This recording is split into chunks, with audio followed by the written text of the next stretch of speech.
મંદી આખી દુનિયામાં છે, આપણા એકના ઘરે નથી. જેટલું વધારે બોલશો તેટલું વધુ વખત તમને સંભળાશે, સૌથી વધુ અસર તમને જ થશે. શાંતિથી કામ કરીએ જાઓ, વહેલું મોડું પ્રયત્નનું પરિણામ મળશે. મંદી માર્કેટમાં છે, તેને મન પર હાવી ન થવા દેવી. 2008ની મંદીમાંથી કશું શીખ્યા નથી, એટલે આજે આ વારો છે. આપણા ઘરડાઓ 2 વર્ષના દાણા નીણનો બચત સ્ટોક રાખતા, આપણે રાખ્યો નહીં. અઠવાડિયામાં એક સફળ બિઝનેસમેનને મળો. વેપાર કાયદાકીય અને બેંકથી કરવાની ટેવ પાડવી. કોઈ નાદાર થાય તો કાયદાકીય પગલાં લઈ શકાય. વૃક્ષ જ્યાં હોય ત્યાં વિકસે, તેને ઉખેડી બીજે ફેરવાય નહીં. ધંધો ફેરવવાની જરૂર નથી, તેમાં ફેરફાર કરી પરિવર્તન લાવો. જ્યાં માણસ કરતા માલ વધી જાય ત્યાં મંદી આવે. જેમ અંધકારવાળી રાત વીતે પછી ઉગતો દિવસ આવે, ભરતી ઓટ આવ્યા કરે, તેમ ધંધામાં તેજી મંદી આવ્યા કરે. પ્લાનિંગ કરી ચાલવું, વેચાણ વધુ કરવું, 2 પૈસા સસ્તું આપવું, રોકડેથી વેપાર કરવો. ઉધારી વધુ ટકતી નથી, ધંધાને તોડી નાખે છે. વેપારમાં બહુ ગરજ ન બતાવવી, લોકો વધુ તમારો ગેરફાયદો ઉઠાવશે. લાલચમાં આવીને તમારી પોલિસી, નિયમો, સિસ્ટમને તોડવી નહીં. વેપારમાં કોમ્પિટિશન હોય ત્યાં ક્રિએટિવિટી જીત અપાવે.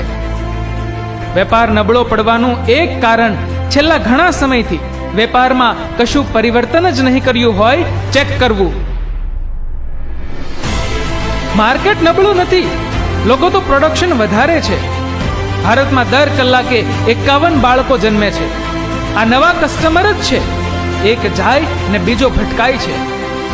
દુનિયા આખી ભારતમાં કંપનીની બ્રાન્ચ ખોલવા ઈચ્છે છે. લોકો એને કેમ પકડે છે? કારણ તમે ચીલા ચાલુ છો.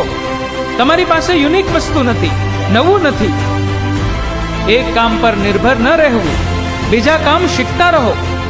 તમારા શોખ પૂરા કરો. બને કે મંદીના સમયમાં એ તમને રોજીરોટી અપાવે. કમાવાની સાથે બચત કરવી, મેડિક્લેમ અને પેન્શન પ્લાન લેવો. તમારી પાસે 10 રૂપિયા હોય તો 5 થી 7 રૂપિયાનું કામ પાડો, બાકીની બચત કરો.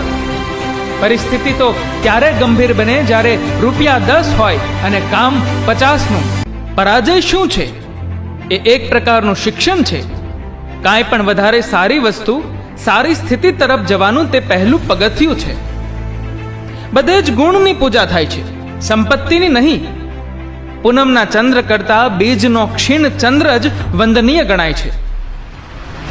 હંમેશા હસતા રહેવાથી અને ખુશનુમા રહેવાથી પ્રાર્થના કરતા પણ વધારે જલ્દી ઈશ્વરની નજીક પહોંચાય છે. ભૂલોને આવતી રોકવા બધા બારણા બંધ કરી દેશો તો પછી સત્ય ક્યાં થઈને આવશે? જ્ઞાન એ દોરો પરોવેલી સોય જેવું છે. દોરો પરોવેલી સોય ખોવાતી નથી, તેમ જ્ઞાન હોવાથી સંસારમાં ભૂલા પડાતો નથી. કાંટાળી ડાળને ફૂલો જેમ સુંદર બનાવી શકે છે, તેમ એક સંસ્કારી સ્ત્રી એક ગરીબ માણસના ઘરને સુંદર અને સ્વર્ગ જેવું બનાવી શકે છે. ચિંતા ચિતાથી પણ વધારે ખરાબ છે, કારણ કે ચિતા તો નિર્જીવ વસ્તુને બાળે છે, પણ ચિંતા તો સજીવ શરીરને બાળે છે. દુઃખ અને મુશ્કેલી એ માનવીને શિક્ષણ આપતા 2 શ્રેષ્ઠ ગુણ છે. જે માનવી સાહસ સાથે અને સહન કરે છે એ પોતાના જીવનમાં સફળતા મેળવે છે.